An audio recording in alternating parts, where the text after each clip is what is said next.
Eu saúdo a todos na paz de nosso Senhor Jesus Cristo. Prazer imenso estar com vocês novamente. Nós estamos aí louvando, engrandecendo e cultuando nosso Deus. Espero que você já tenha passado um dia prazeroso, um dia na presença do Senhor. Espero que você tenha ouvido lá também o nosso estudo da Carta de Paulo aos Coríntios, na nossa escola dominical. E agora nós temos esse momento que nós vamos cultuar ao nosso Deus. Talvez você esteja estranhando um pouco hoje o formato, né? A gente tem feito a gravação direto na igreja, né? E depois as meninas fazem a edição do vídeo, né? E colocam aí pra gente poder assistir.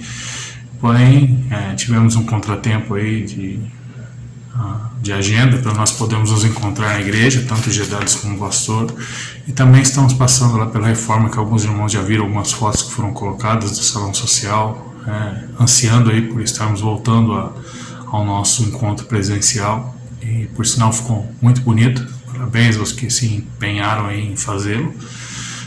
Então hoje nós estamos gravando de casa como havíamos feito algum tempo atrás, mas o intuito é o mesmo, é adorar ao nosso Deus. Então eu peço a você que no mesmo intuito de adoração, no mesmo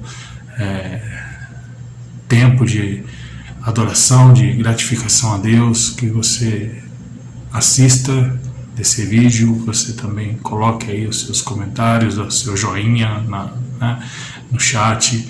Vamos cultuar juntos, esse é o nosso objetivo, nós somos feitos para isso, né? Louvar, engrandecer, glorificar o nosso Deus.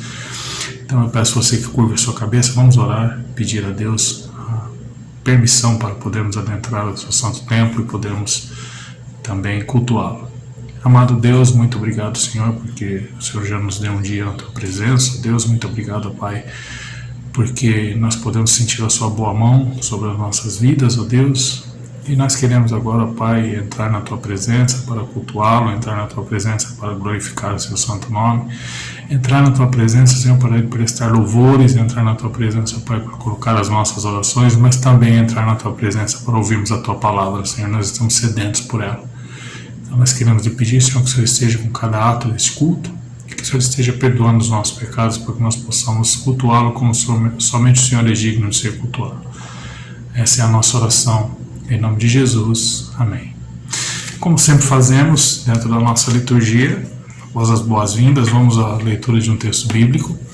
E eu convido você para que abra aí um texto de profeta Daniel. Nós vamos ler o capítulo de número 6, uma história que os irmãos conhecem a respeito de Daniel na cova dos leões. Gostaria que vocês atentassem à leitura do texto. E depois então iremos passar ao momento de louvor. O texto de Daniel capítulo 6 nos diz o seguinte: pareceu bem a Dario constituir sobre o reino a 120 sátrapas que estivessem por todo o reino, e sobre eles 3 presidentes, dos quais Daniel era um, aos quais esses sátrapas dessem conta para que o rei não sofresse dano.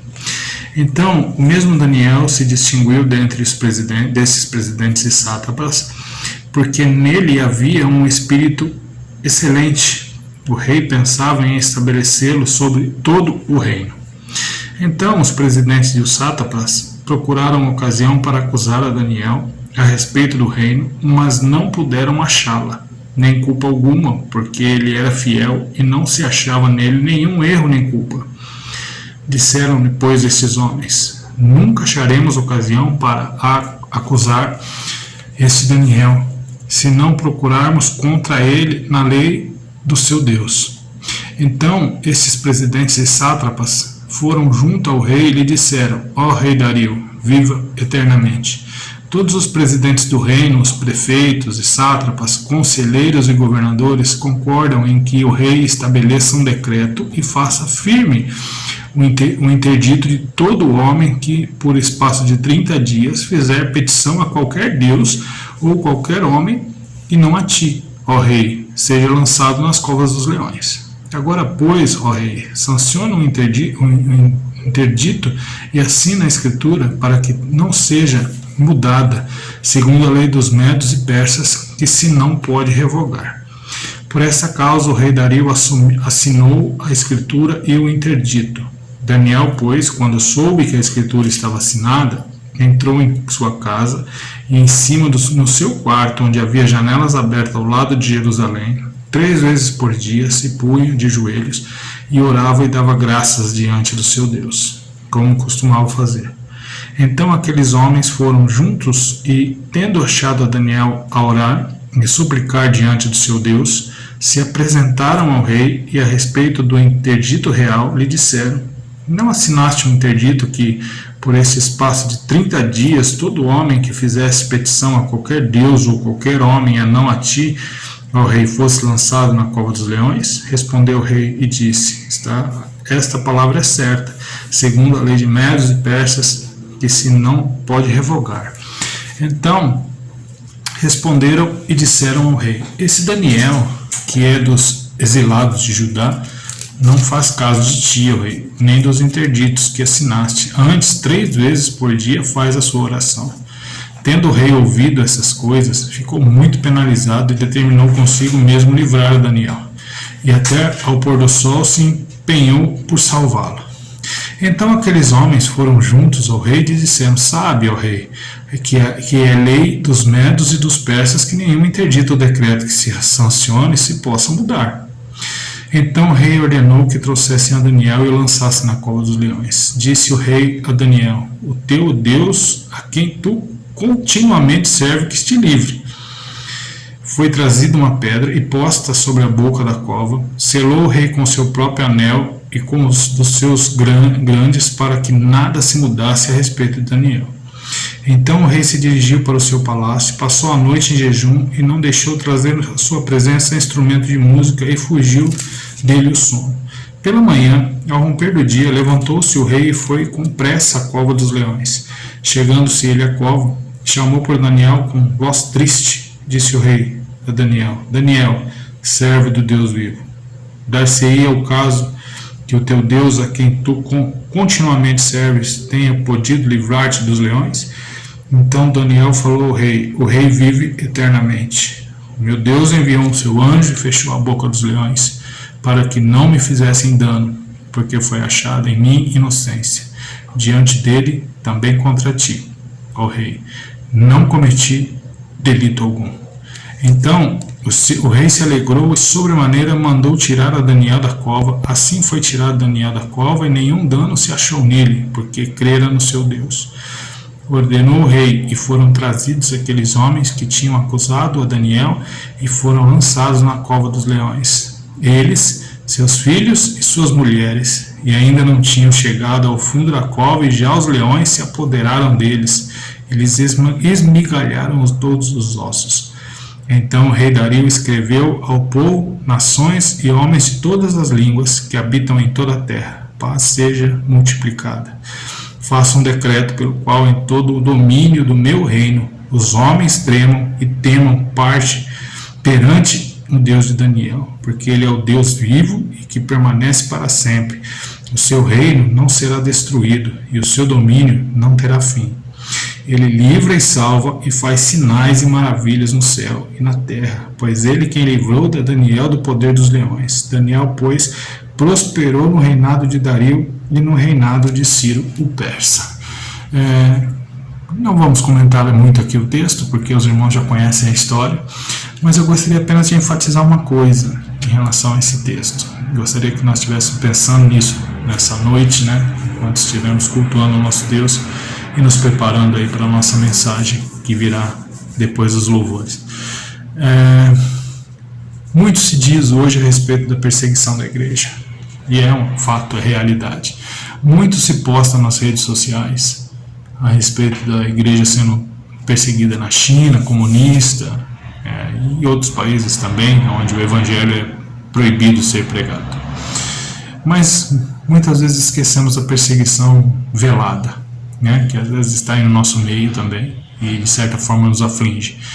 Mas eu fico espantado, boquiaberto, quando eu olho para esse texto e vejo aqui um momento em que podemos dizer que a igreja de Deus também estava sendo perseguida, Os conselheiros do rei lá, os seus amigos, enfim, aqueles presidentes ao qual inclusive Daniel fazia parte, estavam procurando motivo para que pudessem punir Daniel. pura inveja, né? O homem que vinha prosperando aí dentro do reinado, que era visto com bons olhos pelo rei.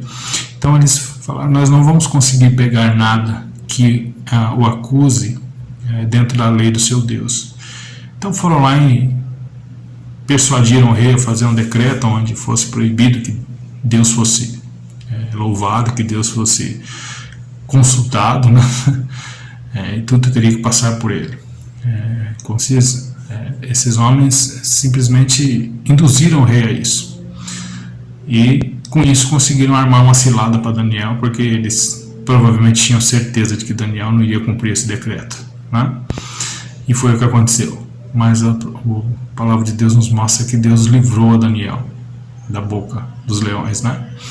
E pior ainda, ou melhor ainda, veja como, interprete como você quiser, mas ele ainda deu um fim nesses ímpios que tentaram fazer com que a coisa não funcionasse, né? O famoso feitiço virou contra o feiticeiro, ou então o tiro saiu pela culatra, porque o texto nos diz que depois de Daniel ter sido salvo da boca dos leões por Deus, e o rei ter contemplado isso, o rei simplesmente pegou aqueles homens que havia persuadido eles e inverteu o decreto, e foram jogados eles e sua família toda dentro da cova dos leões. E é incrível como a gente vê a ação de Deus, né? Porque o texto diz que enquanto Daniel estava lá, nada aconteceu, né? Porque o próprio Daniel diz que Deus enviou um anjo que fechou a boca dos leões.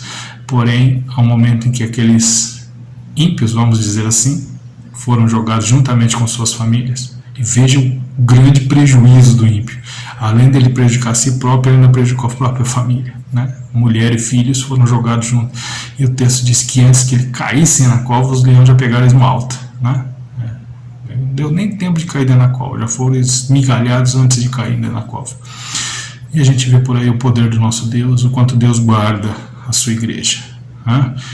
Então, que nós possamos ter isso sempre em mente, né? Que o nosso Deus é o Deus que nos protege, é o nosso Deus que nos guarda, e que o poder do maligno jamais vai se sobressair acima da igreja de Deus. Como todo domingo vamos louvar a Deus, nós vamos aí ter um momento de adoração através do nosso conjunto de Edales. Creio que as meninas devem ter preparado alguma coisa que será colocado no vídeo agora, né? Então vamos aí cultuar o nosso Deus agora através dos cânticos, né? Então esteja aí louvando a Deus, provavelmente vai ser colocada a letra junto com esse hino que você vai estar ouvindo. Então cante com o Senhor, cante junto com a sua família aí na sua casa, para que Deus seja engrandecido, para que Deus seja louvado, porque só Ele é digno de louvor. E voltamos em seguida com a pregação da palavra. Boa noite, irmãos, a paz do Senhor. Nós estamos aqui hoje para louvar a Deus junto, e estamos também orando por vocês, pela família de vocês, que vocês fiquem nas suas casas, seguros, orando por nós também. Nós estamos aqui orando por vocês. Então vamos louvar a Deus. Esse cântico diz: Reina hoje.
Meus amados, depois de termos cultuado ao nosso Deus através dos louvores, eu gostaria de convidar você a abrir a sua Bíblia para nós meditarmos na palavra do Senhor, né? Como sempre fazemos, esse é o momento central do nosso culto.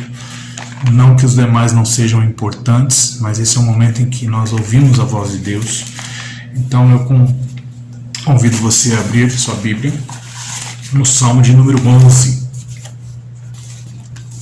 O Salmo de número 11, que tem muito a ver com a leitura que fizemos do livro de Daniel. Então, eu, inclusive, vou pedir para você deixar sua Bíblia aberta em Daniel também. Aí marca aí com seu sua fitinha de marcar as páginas, ou coloca um papel no meio, ou fica com o dedinho aí, porque a gente vai trabalhar os dois textos em paralelo, né? E eu gostaria que você, então, acompanhasse comigo a leitura que eu farei do Salmo de número 11. Eu estou tentando ver um ponto aqui que a iluminação fique melhor, que hoje a iluminação não está ajudando muito, mas vamos lá. Salmo de número 11, né, um salmo de Davi. No Senhor me refugio. Como dizes, pois, a minha alma, foge como pássaro para o teu monte, porque eis aí os ímpios armam o arco, se expõem a sua flecha, a corda, para as ocultas dispararem contra os retos de coração. Ora, destruídos os fundamentos, que poderá fazer o justo? O Senhor está no seu santo templo. Nos céus tem o Senhor seu trono. Seus olhos estão atentos às suas pálpebras, sondam os filhos dos homens. O Senhor põe à prova o justo e o ímpio. Mas ao que ama a violência, a sua alma o abomina. Fará chover sobre os perversos brasas de fogo e enxofre, e o vento abrasador será parte do seu cálice. Porque o Senhor é justo, ele ama a justiça, os retos lhe contemplarão a face. Vamos orar mais uma vez. Amantíssimo Deus, nós lhe somos gratos, ó Pai, por estarmos podendo cultuá-lo, ó Deus. Muito obrigado porque já ouvimos a Tua palavra lida. Muito obrigado, Senhor, porque nós já tivemos a oportunidade de orar. Muito obrigado, Senhor, porque nós já tivemos a oportunidade de louvar o Seu santo nome. Agora, Pai, nós queremos ouvir a Tua palavra, Senhor. Nosso coração está sedento, nosso coração está ardente, ó Pai, clamando pela necessidade de ouvir a Tua palavra. Então, que o Senhor fale através do pregador o que o Senhor tem preparado para nós nessa noite, Senhor. Que a Sua palavra seja refrigério para as nossas almas e que a Sua palavra venha de encontro às nossas necessidades. Essa é a nossa oração, em nome de Jesus. Amém. Meus irmãos, estamos aqui diante de um salmo, salmo de número 11, onde esse salmo faz parte daqueles salmos que Davi escreveu quando estava sendo perseguido por Saul, né? Davi, sempre que esteve em alguma situação difícil, ele escrevia um salmo a respeito disso, mostrando a sua angústia, mostrando a sua confiança, e esse salmo não é diferente. Um salmo que nos diz aí a respeito de Davi, o tema do salmo, né, dentro da sua Bíblia, aí você vai ver que o tema já é interessante, que ele diz assim: o Senhor é forte refúgio. Ele começa dizendo isso, né? No Senhor me refugio. Mas é interessante quando nós olhamos para esse salmo, que nós vemos que Davi não está sozinho. Provavelmente Davi estava cercado aqui dos seus conselheiros, né? Aquelas pessoas que viam a situação em que Davi se encontrava e de repente foram dar alguns conselhos para ele, né? No reino tem disso, né? O rei tem os seus conselheiros, né? Talvez, se a gente fosse colocar numa proporção de igreja, aí seria o conselho da igreja, não sei, não tenho essa convicção toda para falar, até porque o que eles vão dizer para Davi não é algo que é muito bom de se escutar, né? Mas quando eu olho para esse conselho que esses conselheiros dão para Davi, eu fico pensando que existe um ditado que diz que se conselho fosse bom não dava, se vendia, né? Em alguns momentos conselhos não são tão apreciáveis assim, né? E é incrível como nós vemos pessoas que por momentos, que quando passam por momentos difíceis ou acompanham momentos difíceis de alguém, sempre dão alguns conselhos que não levam ninguém a nada, né? Inclusive, lendo um pouco sobre esse salmo, olhando algumas pregações desse salmo, tem um pastor que ele faz uma ilustração que eu achei muito interessante, né? Que ele diz que, não sei se você que é da minha idade, ou talvez um pouco mais novo aí, mas talvez os bem mais novos não vão lembrar desse desenho animado. Mas existia um desenho animado onde existia um hiena que vivia reclamando da vida, né? Era o Hard, que ele dizia, ó vida, ó azar. Então, as pessoas às vezes olham para as circunstâncias e só pensam nisso, ó vida, ó azar, né? E não conseguem ver nada positivo nas coisas, ainda mais quando as coisas não vão muito bem. Então, como eu disse, Davi aqui estava sendo perseguido por Saul, perseguido para matá-lo, né? Corria risco de vida, né? Ou risco de morte, não sei qual é o certo a gente falar. E esses homens então vêm até Davi e dão um conselho para ele. Como que a gente pode ver isso? Porque Davi responde a uma pergunta, né? Como dizeis, pois, a minha alma, foge como pássaro para teu monte? Esses homens chegaram até o rei e disseram ao rei, o negócio está feio do seu lado, seria prudente que o senhor fosse aí, desse uma corrida, fugisse. Porque ele ainda continua, né? Foge como pássaro para o monte, porque eis os ímpios armam um arco, dispõem a sua flecha na corda para que os ocultas disparem contra os retos de coração. Mas enfim, pensando nessa pergunta que Davi faz aos seus conselheiros, mas como assim vocês pedem para que eu fuja? Para que eu, como um pássaro, né? E tem algumas versões que dizem como um pássaro foge do passarinheiro, né? Foge para o teu monte, né? Ou seja, perna para quem tem, né? Eu escolhi esse texto para nós meditarmos nessa noite, meus irmãos, porque eu vejo que é bem pertinente ao que nós estamos vivendo. A igreja, com certeza, ela sofre perseguições, né? Como eu disse na introdução, lá na nossa liturgia, que foi o texto que nós lemos lá de Daniel, por isso eu pedi para você deixar ele marcado aí, que a gente vai trabalhar um pouquinho em cima dele. A gente vê que Daniel estava sofrendo uma perseguição por parte dos presidentes e sátrapas, né? Sátrapas. Inclusive ao qual ele fazia parte como presidente também, né? Havia uma perseguição porque havia inveja, havia uma forma de que Daniel se destacava em relação àqueles homens dentro do reino de Dario. Quando a gente olha para os nossos dias de hoje, a gente vê uma perseguição ferrenha em cima da igreja, né? Seja ela de uma forma muito visível, por exemplo, dentro da China comunista, onde a gente vê que pessoas estão morrendo por simplesmente confessarem a Jesus Cristo, mas isso desde que o mundo assim acontece, né? E também, às vezes, a gente vê uma perseguição velada, né? Também falei um pouquinho sobre isso no início lá, mas vamos explicar o que é uma perseguição velada. A perseguição velada é aquela perseguição que você sofre não diretamente com uma imposição de você não poder fazer aquilo que você mais gosta, que é você poder cultuar ao seu Deus, né? Mas uma perseguição velada no sentido de que isso tem muito a ver com que os homens aqui, os conselheiros de Davi estavam falando para ele, né? Que muitas vezes nós vemos os fundamentos daquilo que nós mais cremos sendo destruído. Veja o que diz o versículo 3. Ora, destruídos os fundamentos, que poderá fazer o justo? Mas vamos lá. Davi, então, ele pega no primeiro versículo e ele fica indignado com o conselho que dão para ele. Ele já dá a resposta, ele já quebra os caras na emenda, como diz a gente costuma dizer, já quebra logo no meio, logo no início, no primeiro versículo, ele diz, no Senhor me refugio, né? Ele diz, como diz, pois a minha alma foge como um pássaro para o monte, né? Fora de cogitação, ele está dizendo isso, ele está respondendo a esses conselheiros, não tem como vocês me aconselhar esse tipo de coisa. E aí é interessante que ele faz uma colocação aqui no versículo 2, que ele diz assim, porque eis os ímpios arma um arco, dispõe suas flechas na corda, para as ocultas dispararem contra os retos de coração.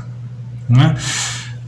Pense comigo, vamos tentar encenar um pouco o que estava acontecendo aqui. Né?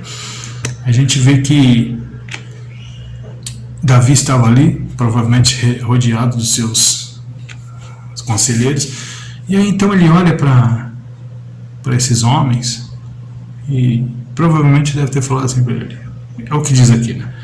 Eis aí os ímpios, provavelmente mostrando todos eles, né? Apontando o dedo para eles, eis aí os ímpios, né? Arma um arco, dispõe sua flecha na corda, para os ocultas dispararem contra os retos de coração.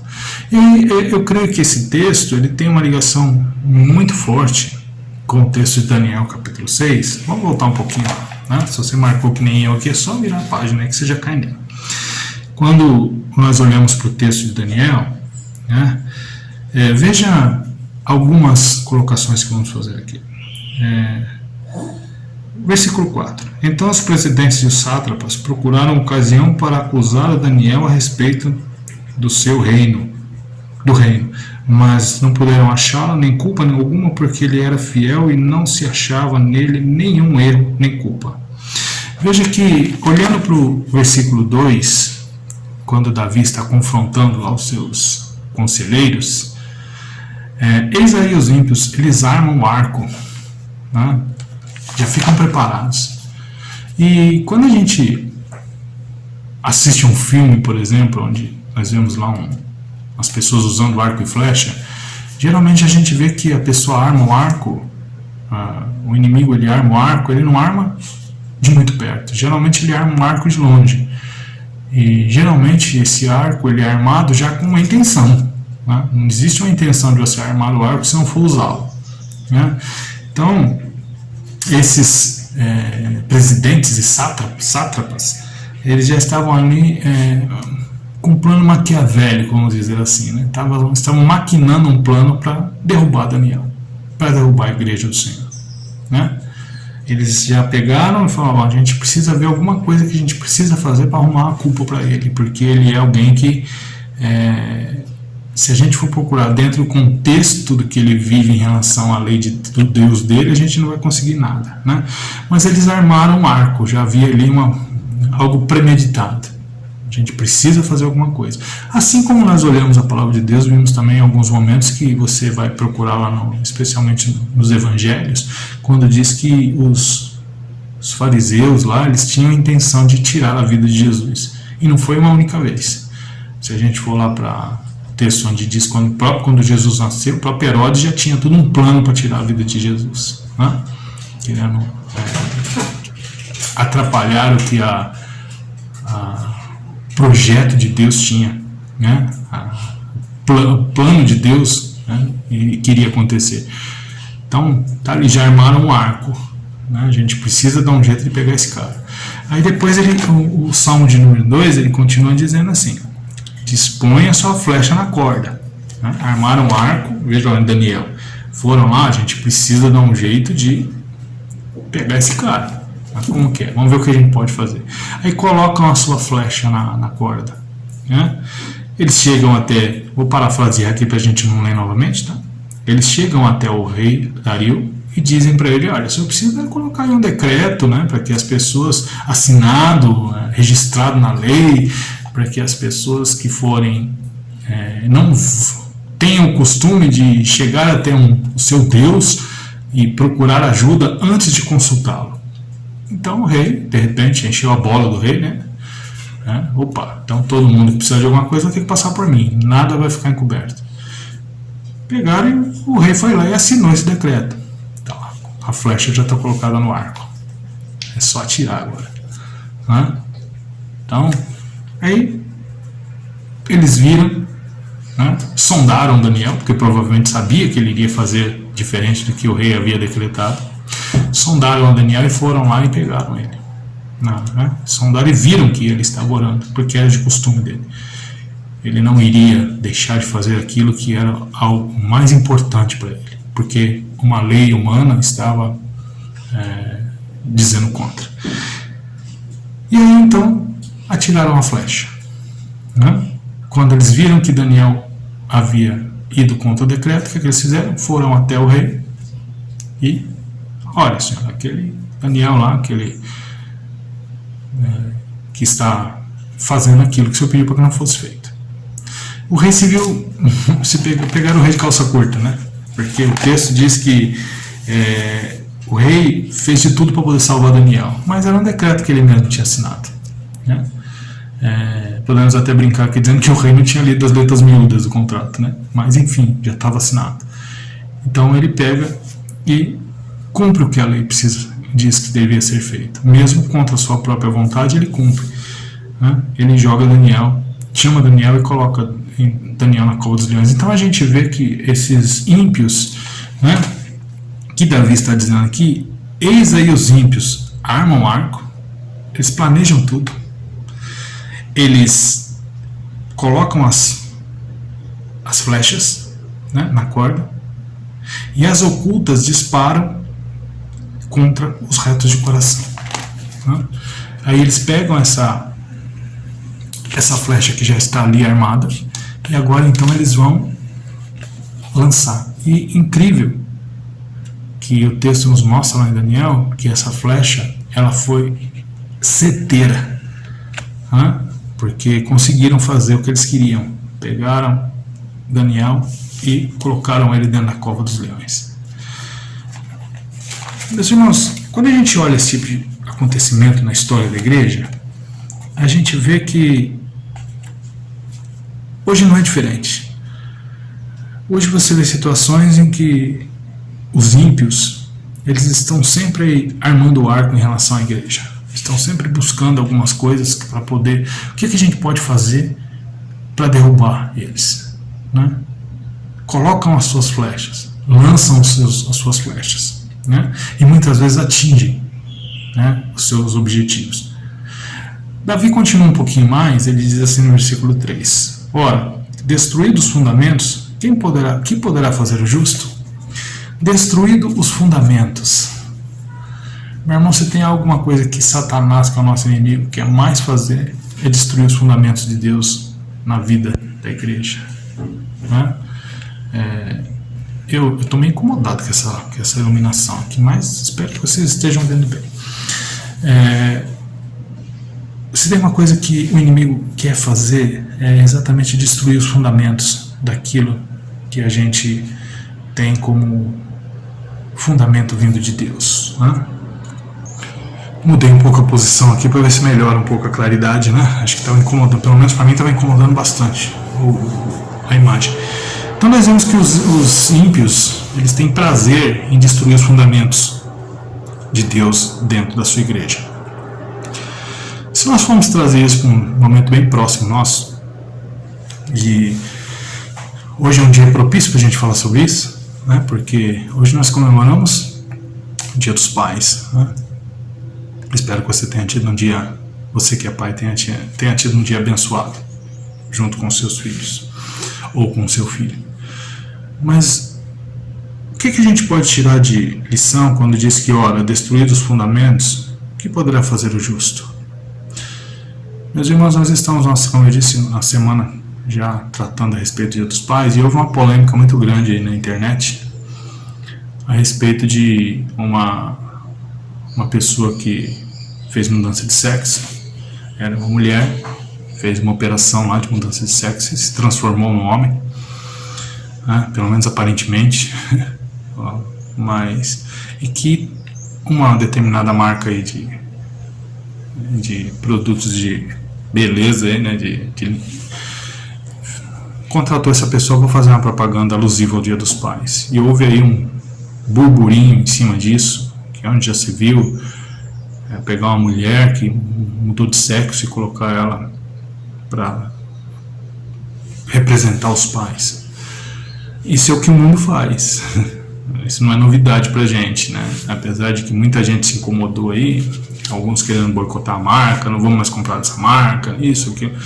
Bom, eis aí os ímpios. Eles armam o seu arco e dispõem as suas flechas para as ocultas dispararem contra os retos de coração.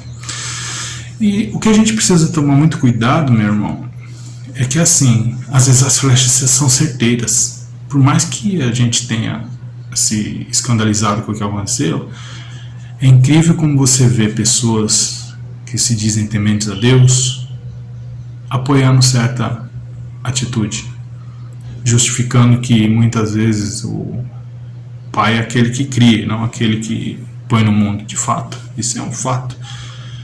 Se pai que acha que é pai porque ele simplesmente ajudou a mulher a colocar o filho no mundo, ele tem direito de ser pai, coitado do cara que pensa dessa forma, né? Mas o que eu quero dizer é que muitas vezes as pessoas da igreja ainda ficam procurando motivos para justificar isso. De fato, tem pais que abandonam seus filhos, tem pais que colocam na rua da amargura, tem pais que judiam, tem pais que massacram, tem pais que chegam até matar os seus filhos, espancando. Mas, irmão, será que os meios justificam o final? Se nós formos olhar dentro da igreja, a gente vai ver que tem muitas mulheres que fazem papel de pai, porque tem homens que se dizem homens, mas que não são responsáveis o suficiente para serem pais. Simplesmente acham que são homens e são pais porque são homens e ajudaram a gerar uma criança. Porém, eu tenho dúvida se são homens e são dúvida nenhuma de que não são pais. Porque o pai que acha que por ele dar uma pensão miserável para a mãe, que às vezes a mãe precisa implorar ainda para pegar uma pensão, ele está cuidando do filho. Então, coitado do homem que pensa dessa forma, tá? Ele está totalmente enganado, porque e Deus há de cobrar isso dele, você pode ter certeza, né? Então o salmista está dizendo aqui: ora, destruídos os fundamentos, quem poderá fazer justo? Será que quando nós olhamos para a igreja hoje, a gente vê os fundamentos sendo destruídos? A gente falou aqui a respeito de uma propaganda onde uma mulher está tomando o lugar de um pai, porque o homem está deixando de fazer o seu papel. Mas e quando nós vemos, por exemplo, a questão da ideologia de gênero, né? Onde estão colocando isso na cabeça dos nossos filhos, que isso é normal? Será que aí os fundamentos estão sendo destruídos, né? Davi está questionando aqui os seus conselheiros, né? Ele diz que o seu refúgio está no Senhor. Será que quando nós olhamos, por exemplo, que hoje a palavra de Deus ela está sendo impedida de ser levada dentro das escolas? Talvez aí o presbítero Almeida possa falar com mais propriedade que eu, por fazer parte dos gideões, mas tem ocasiões que os gideões não podem entrar dentro da escola para distribuir a literatura, distribuir o Novo Testamento, tem que pegá-lo na calçada, porque os governos estão proibindo e ao mesmo tempo estão infiltrando livros maravilhosos como o do Felipe Neto, essa tranqueira que apareceu aí, que está sendo exemplo de adolescente. Então, quando os fundamentos são destruídos, o que poderá fazer o justo? Mas Davi, ele tem uma sacada muito legal. E ele meio que dá um tapa na cara com luva de pelica, né, dos seus conselheiros, quando ele afirma no versículo 4 o seguinte: o Senhor está no seu santo templo, nos céus tem o Senhor o seu trono, seus olhos estão atentos, às suas pálpebras sondam os filhos dos homens, né? Veja que Davi, a sacada dele de mostrar para esses: olha, vocês estão tão preocupados assim porque eu devo fugir, porque estou passando por uma situação difícil, por uma perseguição, porque os ímpios têm lá armado o seu arco, colocado suas flechas, lançado as suas flechas e até mesmo acertado o alvo, e estão tentando destruir os fundamentos de tudo que Deus coloca. Mas ele tem mostrado aqui algo impressionante para aqueles homens que estavam ali com esse medo todo, com toda essa preocupação de repente até preservar a vida do rei. Será que existia uma segunda intenção ali, né? Porque quando nós olhamos, fazemos uma comparação do livro de Daniel com o livro do Salmo aqui, a gente vê que a forma por que Daniel estava sendo perseguido era por inveja, por poder. E aqui não é diferente. Davi estava sendo perseguido Saul exatamente também por isso, por inveja, por poder. Tá? Então, mas Davi tem uma sacada impressionante aqui quando ele diz: o Senhor está no seu santo templo. Nos céus tem o Senhor no seu trono, mostrando aqui a majestade de Deus. O que Davi está querendo dizer aqui, de certa forma, é: será que Deus não está vendo essas coisas? Será que Deus não tem visto como que os ímpios têm atacado a igreja? Como que os ímpios têm colocado a vida dos retos de uma forma difícil de ser vivida? O Senhor está no seu santo templo.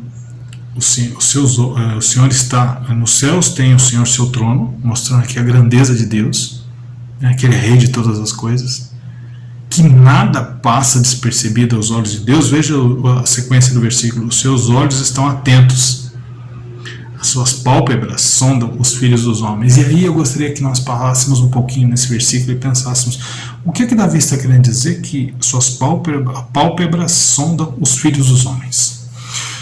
Será que Davi está excluindo aqui, fazendo uma diferenciação entre os justos e os ímpios? Eu creio que não. Isso ele vai dizer até no versículo 5, quando ele diz assim: o Senhor põe à prova os justos e ao ímpio. Meus queridos, quando nós falamos que o Senhor está Davi afirma que o Senhor está no seu santo templo, ele está mostrando que Deus está sob controle sobre todas as coisas. Nos céus tem o Senhor seu trono, está mostrando a majestade de Deus. Um rei tudo pode fazer qualquer coisa. O que ele falar é lei. A gente viu até no texto de Daniel, um que foi induzido, falou besteira, virou lei, tem o que fazer para desfazer depois, porque o rei tem o seu peso como rei. No caso aqui, quando se fala do Senhor está no seu trono, mostra o rei todo-poderoso, o rei criador de todas as coisas, que eu tenho ele como rei da minha vida, você também tem. E quando a gente tem Deus como rei, a gente tem que se submeter ao que ele coloca como regra. Então aí eu gostaria que nós pensássemos um pouquinho, quando ele diz: os seus olhos estão atentos e as suas pálpebras são os filhos dos homens. Ok? Voltando ao contexto que nós estávamos falando aí, a situação que nós estávamos falando de uma mulher representando um pai. Fez toda uma transformação do seu corpo. Você olha para ela, você não diz que é a mesma pessoa. Realmente, olhando, tem todos os traços, as características de um homem, talvez as atitudes, querendo se colocar como pai. Agora, e o crente que simplesmente ele apoia esse tipo de atitude? Como será que Deus olha para ele? O texto aqui está dizendo que o Senhor está atento, seus olhos estão sobre os filhos dos homens. Os filhos dos homens aqui engloba ímpios e justos. Porque uma coisa que a gente não pode, a gente tem que entender, meus irmãos, é que Deus não compactua com o pecado. É triste quando nós vemos dentro da igreja algumas coisas do mundo, alguns fundamentos sendo destruídos e adentrando a igreja e tendo apoio da igreja. Casamento homossexual, feminismo, machismo, essa questão mesmo de ideologia de gênero. Meus irmãos, tem crente que apoia esse tipo de coisa. Tem crente, se você for discutir com ele a respeito da Tammy Gretchen fazer isso que ela fez, se colocar na posição de um pai, tomando o lugar de um homem, vão justificar: não, mas como eu disse, não, mas tem homem aí que não tem o caráter que ela tem de pegar uma criança, tirar, não sei qual é a situação dessa, se é adoção, se ele é realmente filho delas, eu não sei, mas enfim, tem gente que tenta justificar o fim com os meios, destruindo os fundamentos do que Deus colocou como qual é a coisa certa. Talvez hoje, dia dos pais, você tenha que comemorar o dia dos pais com a sua mãe, porque seu pai é um banana, é ausente. Talvez tenha seu nome na sua certidão de nascimento, porque foi ele que engravidou sua mãe. Mas ela é sua mãe, ela não é seu pai. Ela pode fazer todas as funções que o pai deveria fazer, mas como é um banana ausente, não faz, então a mãe tem que fazer. Amém por isso. Deus abençoe você, mãe, que faz esse tipo de coisa.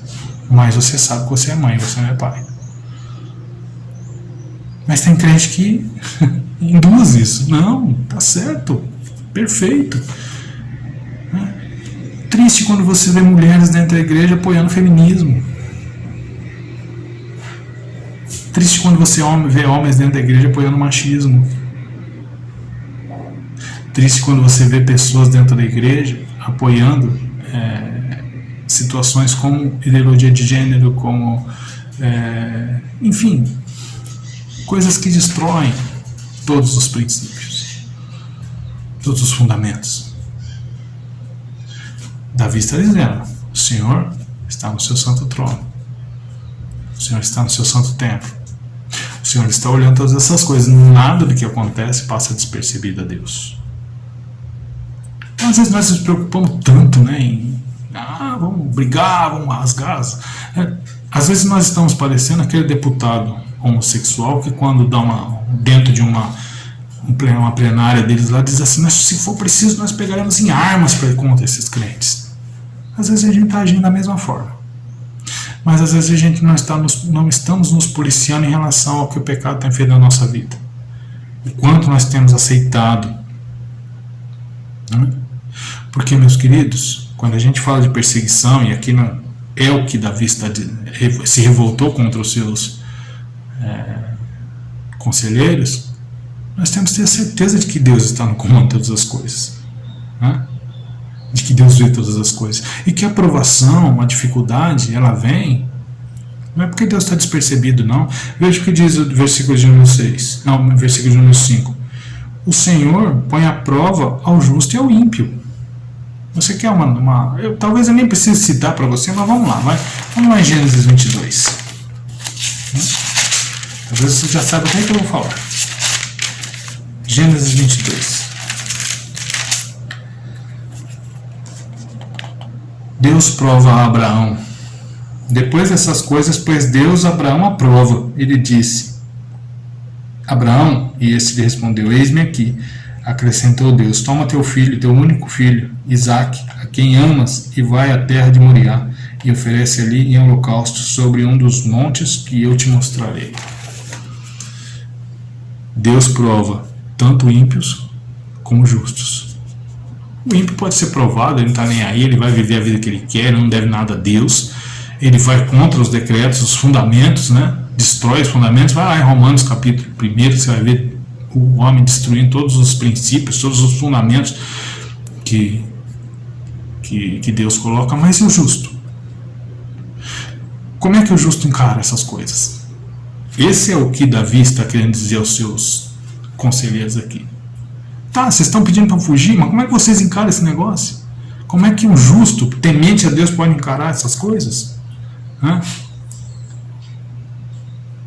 Ele continua no versículo 5: o Senhor põe à prova ao justo e ao ímpio, mas ao que ama a violência, a sua alma o abomina. Deus não compactua com o pecado. Deus não é a favor dessas coisas. Por mais que haja uma perseguição, por mais que haja uma opressão, no Senhor me refugio. É o que Davi está mostrando para a gente aqui. E ele usa uma palavra aqui que é muito forte, né? Ele diz que, na parte B do versículo: mas ao que ama a violência, a sua alma o abomina. Aquele que compactua com as coisas do mundo e que acha que o mundo de certa forma tem razão, Deus abomina esse tipo de pessoa. Acho que é o Provérbios 6, que tem uma lista de pecados lá, que diz que o último Deus abomina. O abominar de Deus, meus irmãos, é terrível. Terrível é cair na mão de um Deus irado.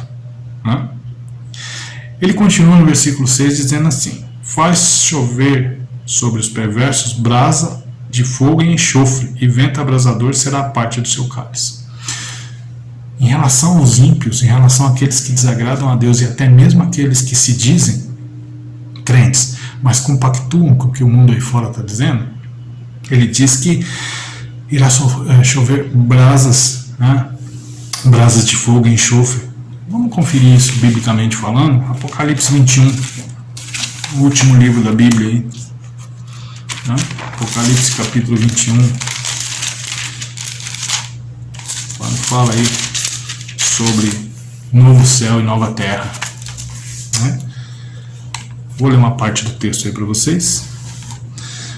Vi novo céu e nova terra, pois o primeiro céu e a primeira terra passaram e o mar já não existe. Vi também a cidade santa, a nova Jerusalém, que descia do céu da parte de Deus, ataviada como a noiva adornada para o seu esposo. Então ouvi grande voz vinda do trono dizendo, veja aqui, trono, Davi fala que Deus está no seu santo trono, dizendo, eis o tabernáculo de Deus com os homens, Deus habitará com eles, né? Deus está no seu santo templo. Eles serão povo de Deus e Deus mesmo estará com eles. Lhe enxugará dos olhos toda lágrima, a morte já não existirá, já não haverá luto, nem pranto, nem dor, porque as primeiras coisas passaram. João aqui escrevendo Apocalipse falando com os justos, com os retos de coração.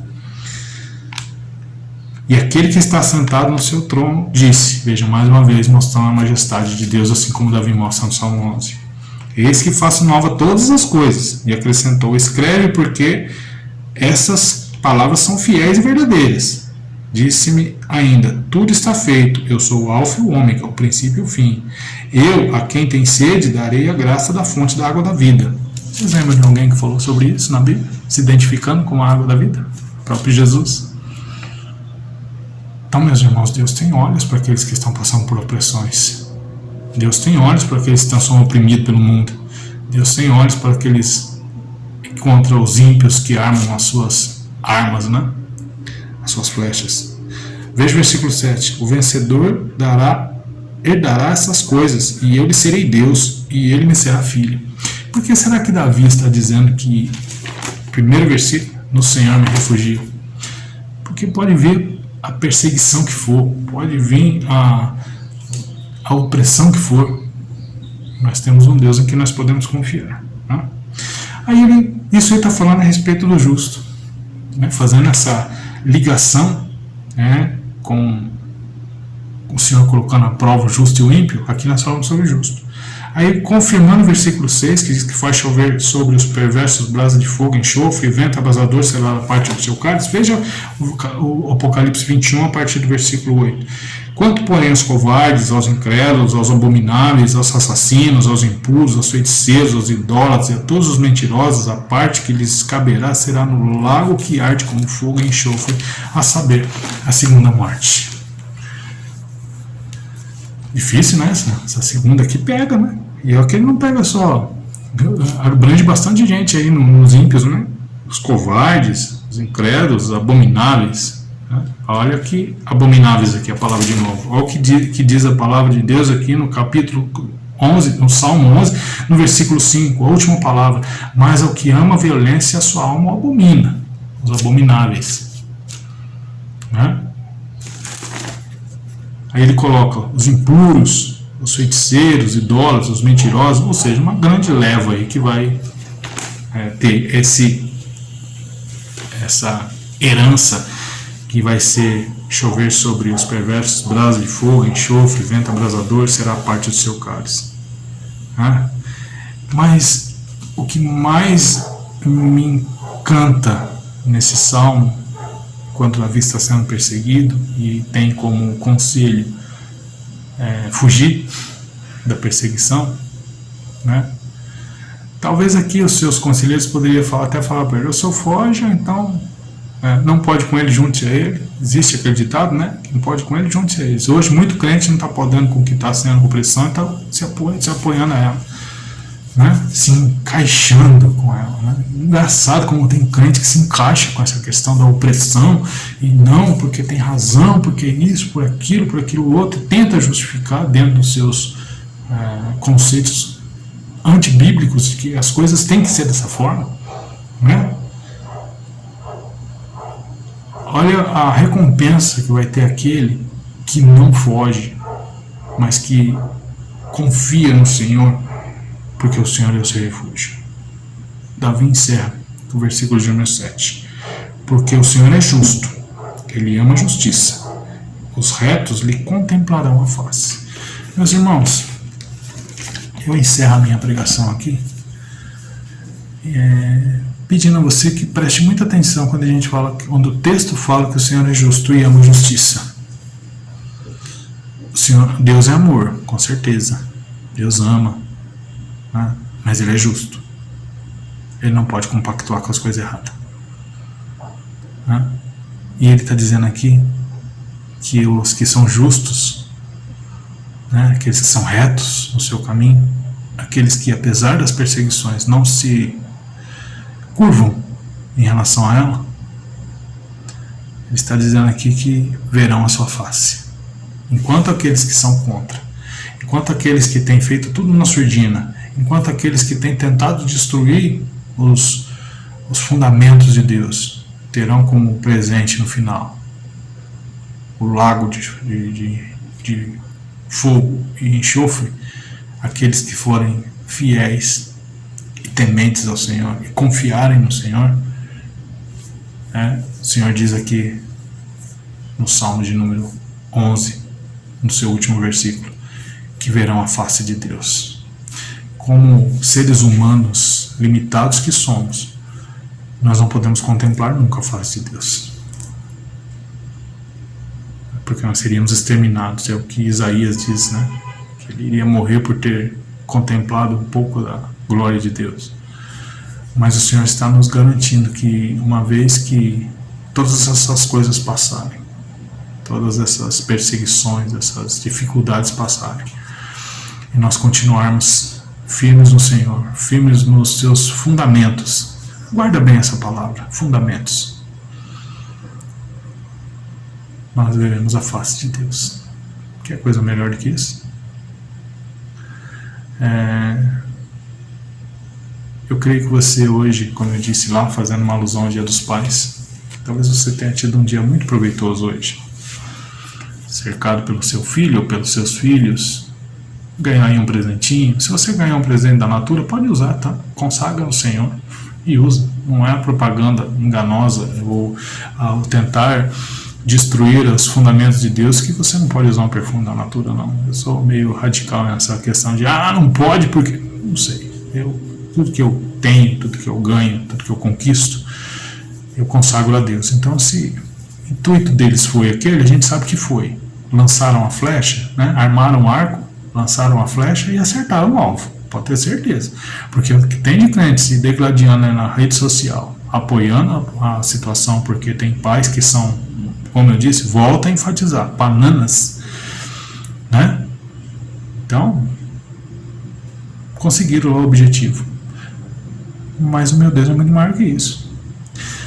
Eu tenho plena convicção de que é ser pai, de o que é ter um pai. Hoje, não vou dizer infelizmente, porque eu acho que ele está contemplando a face de Deus. Mas eu não tenho o meu junto comigo. Eu nunca fui um filho de comemorar muito os dias dos pais. Pequei em relação a isso. Mas meu pai entendia a minha posição. Eu não gosto do comercialismo que existe diante do Dia dos Pais, porque eu acho que nesse momento muitos filhos aí sofrem por não terem os seus pais presentes, né?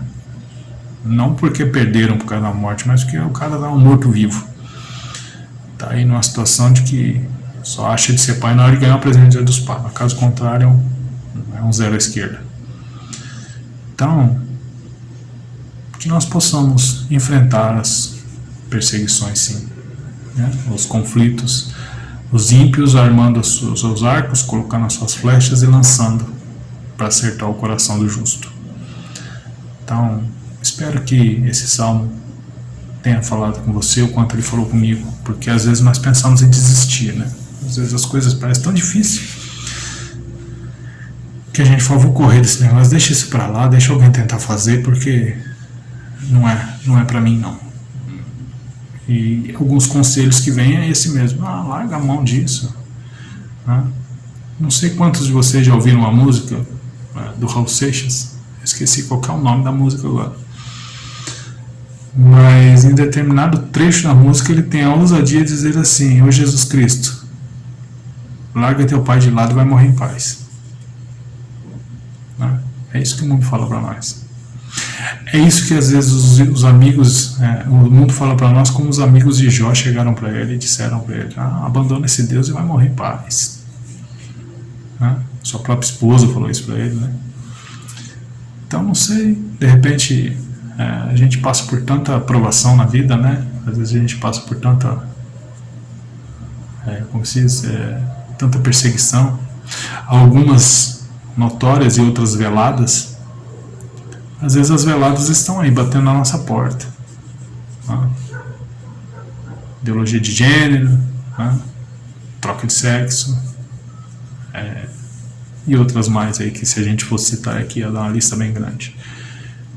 E os conselhos são: foge desse negócio aí, porque é a melhor coisa que você faz. Ou então aceita que dói menos, ou então não pode com eles, junte-se a eles.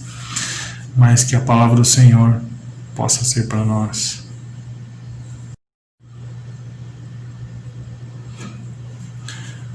que a palavra de Deus possa ser para nós: o Senhor é meu refúgio. E que nós possamos sempre louvar e engrandecer esse Deus e nunca deixar de lado os seus fundamentos, que é essencial para a nossa vida. Que Deus abençoe sua vida, que Deus abençoe o seu dia dos pais, você que é pai, né? Que Deus abençoe a vida dessa mãe que faz parte de pai. Hoje não é seu dia, tá? Porque você não é dia do pai, você não é pai, você é mãe. Mas que Deus continue abençoando sua vida aí, né? Dentro do seu trabalho árduo de ter que substituir um pai que não é presente. E que nós possamos ter essa convicção de que o Senhor é o nosso refúgio, nossa fortaleza. Vamos orar? Amado Deus, muito obrigado, Senhor, porque o Senhor nos deu mais esse momento de reflexão na Tua Palavra, e que nós possamos, ó Deus, colocar isso em prática. Não queremos ficar com isso simplesmente no nosso intelecto. Nós queremos, ó Deus, estar sempre confiando no Senhor, ó Pai, independente da cilada que o mundo pode armar para nós, ó Deus. Muito obrigado por esse dia. Muito obrigado, Deus, pela vida dos pais que estão presentes, esses homens valorosos. Muito obrigado, Deus, pela vida do pai que eu tive, Senhor. Hoje está nos teus braços, mas eu tenho certeza de que ele foi um pai exemplar, foi um pai que me ajudou a chegar até onde eu estou, e que eu possa ser para o meu filho também, Senhor, um pai que esteja aí trabalhando os fundamentos do Senhor na vida dele, Pai. Que por mais que o mundo venha atacar, que por mais que as coisas, as ciladas do inimigo possam estar ao redor, que eu possa transmitir a ele com fidelidade os seus fundamentos. Essa é a nossa oração em nome de Jesus. E agora, meus irmãos, que a graça de nosso Senhor Jesus Cristo, o amor de Deus o Pai e as ternas consolações do Espírito Santo de Deus esteja sobre cada um de nós, hoje e para todos sempre. Amém. Tenha uma boa semana, e semana que vem nós nos encontramos novamente, se Deus assim permitir.